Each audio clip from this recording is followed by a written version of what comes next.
Pinagplanuhang bombahin ang isinagawang free gig beach concert ng American pop star diva na si Lady Gaga sa Brazil. Agad namang naaresto ang dalawang suspect kung saan isa rito ay minor de edad. Yan at iba pang mga napapanahong balita mula sa iba't ibang panig ng mundo sa Global Headlines Report ni James Galange. Balita mula sa Brazil, arestadong dalawang lalaki na may plano umanong magsagawa ng bomb attack sa Megapack concert ng American pop diva na si Lady Gaga sa Rio de Janeiro. Ayon sa mga otoridad, tinatayang nasa higit 2 milyong katao ang dumalo sa nasabing free gig event ng nasabing American pop icon.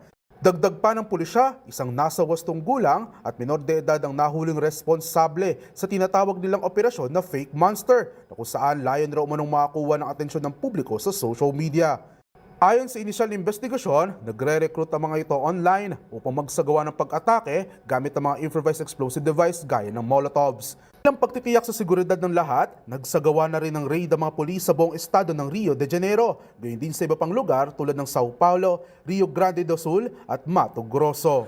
Samantala, pinagbabayad naman ng multa ang social media platform na TikTok ng 530 million euros o katumbas na may 33 billion pesos ng Irish Data Protection Authorities dahil sa paglabag sa European privacy rules. Ito na ang itinuturing na pinakamalaking penalty na ipinataw sa ilalim ng General Data Protection Regulation o GDPR kung saan naa-access ng China ang mga personal data ng European users. Yan ay batay sa isinagawang investigasyon ng Data Protection Commission o DPC ng Ireland kung saan natuklasan na bigong magpatupad ang parent company ng TikTok na ByteDance ng sapat na mga hakbang sa seguridad kaugnay ng pag-access sa personal data ng mga gumagamit mula sa European Economic Area sa labas ng kanilang bansa. Sa ngayon ay wala pang komento ang TikTok ukol sa nasabing akusasyon. Sa iba pang balita, nanindigan naman si Russian President Vladimir Putin na kaya umuno nitong tapusin ang operasyon na sakupin ng Ukraine gamit ang kasalukuyan nitong sandatahang lakas nang hindi na kinakailangan pang gumamit ng nuclear weapon.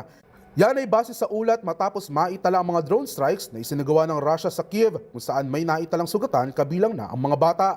Magugulitang kamakailan lamang ay nagdeklara si Putin ng 3 araw na tigil putukan laban sa Russia na inaasahan namang magsisimula sa May 8 hanggang May 10. At yan naman nakalap nating balita mula sa iba't ibang panig ng mundo. Para sa MBC TV Network News, ito si James Galangi ng DZRH TV, una sa Pilipinas, una sa Pilipino.